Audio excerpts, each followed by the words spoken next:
बिस्मिल्लाहिर्रहमानिर्रहीम। अस्सलाम वालेकुम students, welcome back to my YouTube channel Miyan Academy. आज की इस वीडियो में हम चैप्टर नंबर 5 की एक्सरसाइज वाले लेक्चर को कवर करेंगे, जिसमें हमने जो है बोर्ड के इंपॉर्टेंट शॉर्ट क्वेश्चंस को देखना था, उसके अलावा एक्सरसाइज को सोल्व करना है। स्टार्ट करते हैं। इससे पहले मैं आपको बताती चलूँ कि 6 चैप्टर कंप्लीट होने के बाद जब मैं आपके साथ वो शेयर करूँगी पेपर वेयरिंग स्कीम। स्टार्ट करते हैं अपने इस लेक्चर को। और मुझे एक स्टूडेंट्स का कमेंट आया था कि ये जो है गोशवारे को किस तरह से हम याद करें, हमें जो है वैल्यूज़ याद नहीं रहती।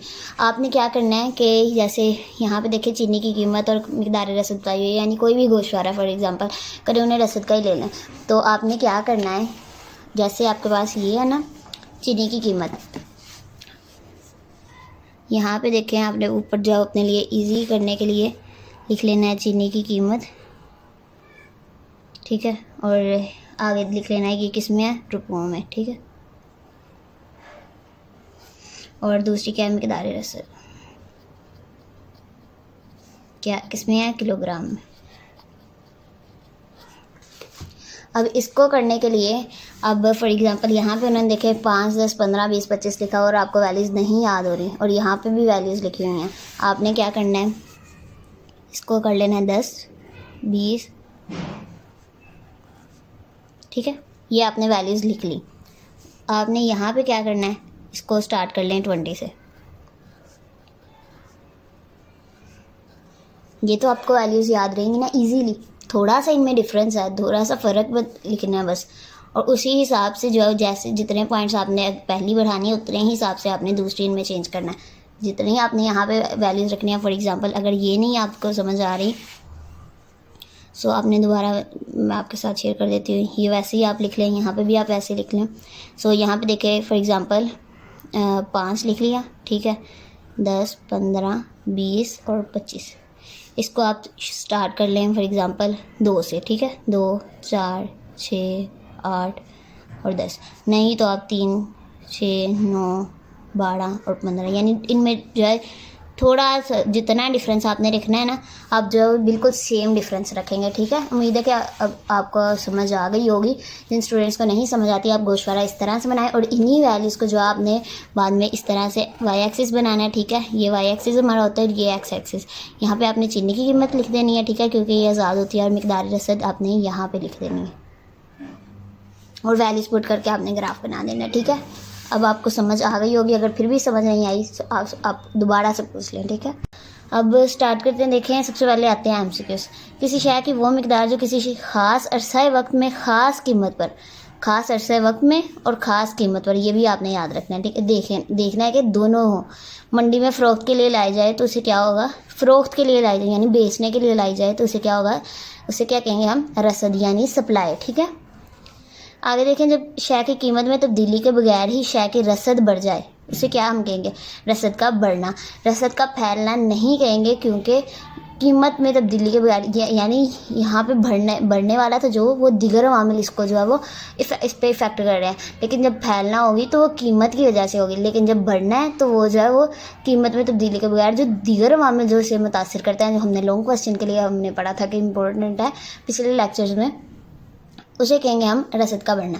अब आगे देखें, कहते हैं रसद का झुकाव या रुझान होता है। अब देखें मैंने आपको बताया था ये जो होता है ये डीडी कर्व होता है जो नीचे की तरफ होता है, ठीक है। और ये जो होता है सप्लाई कर्व यानी एसएस कर्व यानी रसद का। ये क्या है, ऊपर की तरफ जा रहा है, मस्बत है, और क्या है, मस्बत नौइयत का है। और ये देखिए ना नीचे की तरफ नहीं आ रहा, मनफी, ये मनफी नौइयत का है यानी नीचे की तरफ आ रहा है, और ये जो है मस्बत नौइयत का है। इसे हम क्या कहेंगे, मस्बत नौइयत का।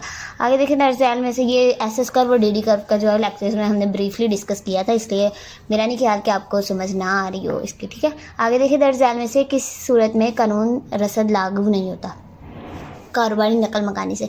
बाकी ये हमने तीनों जो हैं वो पढ़े हुए थे उसकी मुफरजात में, मुस्तस्नियात में, तो ये नहीं था, ये हमने देख लिया, ठीक है। आगे देखिए कहते रसद की मुंतकली की वजह होती है कीमत में तब्दीली, दीगर मामिल, टैक्स में, यानी खत रसद की मुंतकली हमने पढ़ा था, खत रसद पर हरकत और खत रसद की मुंतकली, इनमें डिफरेंस क्या था।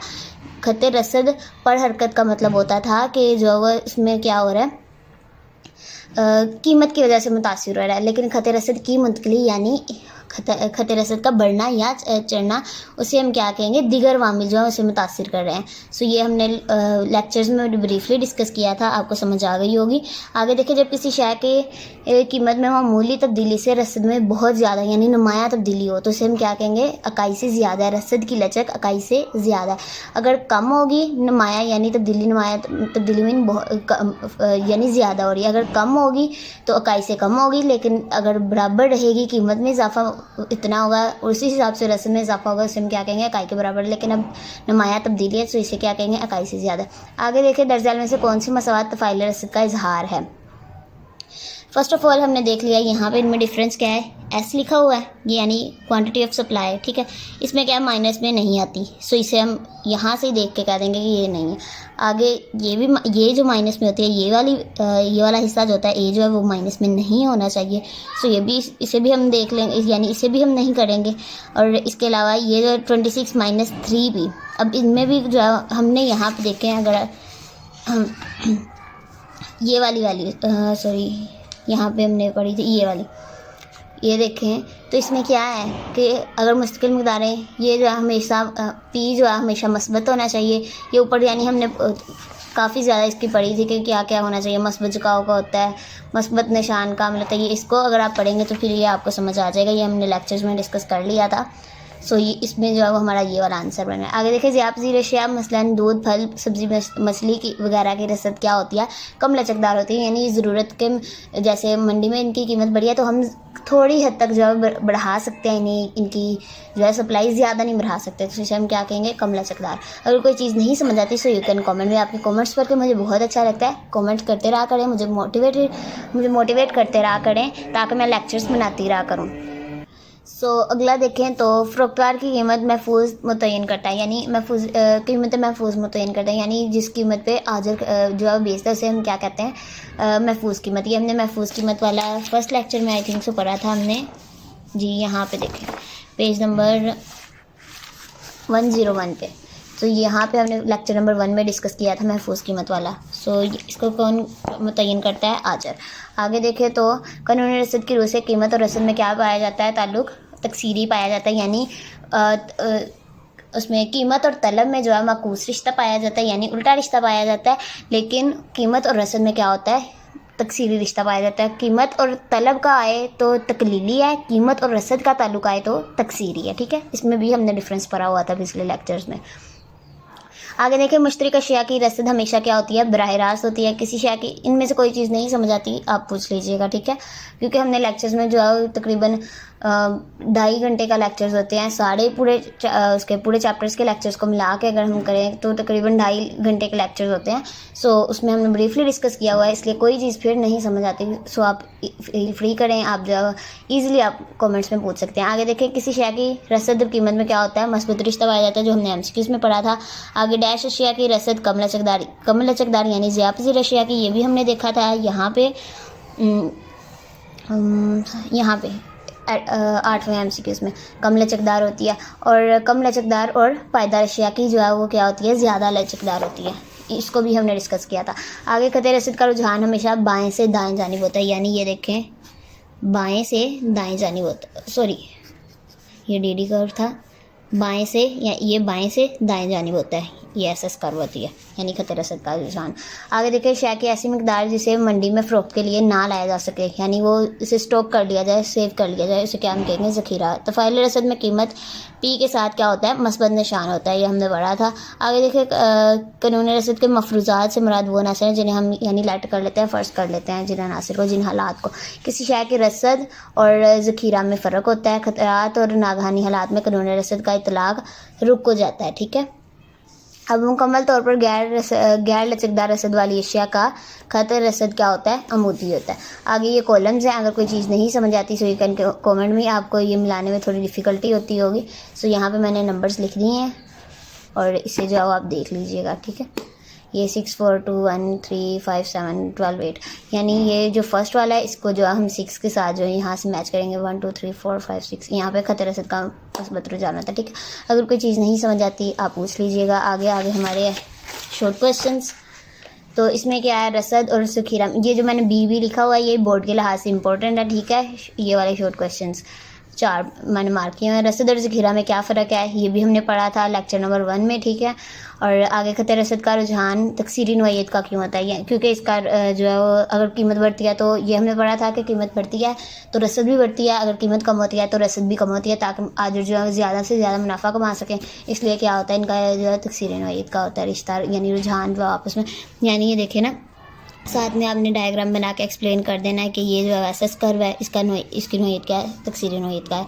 अगर कोई चीज़ नहीं फिर भी आपके clear, so you can comment में। आगे कानून रसद की कोई सी 3 मुस्तस्नियात, यहाँ पे पेज नंबर ये हमने 3 पढ़ी थी। कानून रसद की खतरात और सियासी अदम इस्तेहकाम, पेज नंबर 106 पे। फौरी नकल मकानी और मौसमी हालात, ये थे कानून रसद की मुस्तस्नियात। आगे रसद की लचक इकाई के बराबर, ज़्यादा और कम से क्या मुराद है, ये था पेज नंबर, रसद की लचक ये इकाई से ज़्यादा पेज नंबर 112 पे है, और रसद की लचक इकाई से कम और रसद की लचक इकाई के बराबर पेज नंबर 111 पे, यानी 111 पे, ठीक है। इसको आप देख लीजिएगा। आगे रसद के फैलने और बढ़ने में क्या फ़र्क है, ये भी हमने पढ़ा था, फैलने और बढ़ने में, ये पेज नंबर 107 पे, ठीक है। इसकी डेफिनेशंस बनी हुई हैं, साथ में आप डायग्राम्स बना के इसे एक्सप्लेन कर दीजिएगा। अगर फिर भी आपकी कोई चीज़ नहीं कवर, आप पिछले लेक्चर्स ले सकते हैं। बोर्ड के लिहाज से जो इंपॉर्टेंट शॉर्ट क्वेश्चंस हैं वो मैंने यहाँ पे मार्क कर दिए हैं। अगर कोई चीज़ नहीं समझ आती है आप पूछ लीजिएगा। बाज़ारी रसद से क्या मुराद है, ज़िया पज़ीर अशिया की रसद से क्या मुराद है, कम लचकदार रसद से क्या मुराद है, रसद की तारीफ़, कानून रसद, अरसा तवील से क्या मुराद है। अरसा तवील अगर आपका नहीं, आपका टॉपिक समझ आ रही कि कहाँ से करना है, पेज नंबर हम जो है चैप्टर नंबर 11 में जो है वो डिस्कस करेंगे अरसा तवील, अरसा कलील, सो उसमें आप समझ लीजिएगा, ठीक है। आगे मुअय्यना रसद से क्या मुराद है, ज़िया पज़ीर अशिया की रसद, बाज़ारी रसद, अरसा कलील से क्या मुराद है। ये अरसा कलील वाला भी हम जो है चैप्टर नंबर 11 में डिस्कस करेंगे, ठीक है, कम्प्लीटली। सो परेशानी होना, अगर फिर भी कोई चीज़ नहीं समझ आती आप पूछ लीजिएगा। लॉन्ग क्वेश्चन के लिए यहाँ पे मैंने आगे पेज नंबर लिखे हुए हैं। जो टॉपर स्टूडेंट्स हैं वो सारे ही लॉन्ग क्वेश्चन जो है प्रिपेयर करें। चैप्टर नंबर 4 और 5 जो है बहुत ही ज़्यादा लॉन्ग क्वेश्चन के लिए इंपॉर्टेंट है, लेकिन जो एवरेज स्टूडेंट्स हैं या नील स्टूडेंट्स हैं जिन्हें ये सब्जेक्ट जो है पसंद नहीं है, सो आप जो है ये मैंने 5 से 6 क्वेश्चन मार्क किए हुए हैं। इनमें से कोई से आप 5 जो है लॉन्ग क्वेश्चन के लिए अपनी मर्ज़ी से प्रिपेयर कर लें, इंशाल्लाह उसी में से लॉन्ग क्वेश्चन आएगा। उम्मीद है कि आज का लेक्चर आपको पसंद आया होगा। वीडियो को ज़रूर लाइक करिएगा, चैनल को ज़रूर सब्सक्राइब करिएगा, अपने दोस्तों के साथ ज़रूर शेयर करिएगा, दुआओं में याद रखिएगा। टेक केयर, अल्लाह हाफिज़।